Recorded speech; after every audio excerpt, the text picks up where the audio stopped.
ان الحمدللہ وحدہ والصلاة والسلام علی من لا نبی بعد اما بعد فاعوذ باللہ من الشیطان الرجیم بسم اللہ الرحمن الرحیم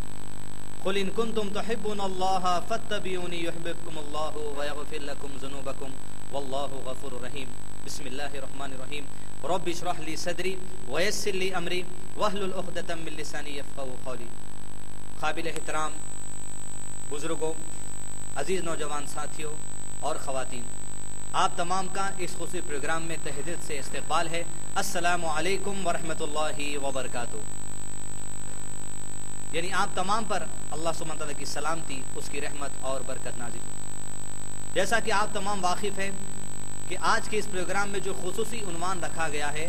وہ ہے حضرت عیسیٰ علیہ السلام اور قادیانیت۔ عنوان پہ اگر آپ غور کریں گے تو عنوان میں دو الگ الگ حصے ہیں،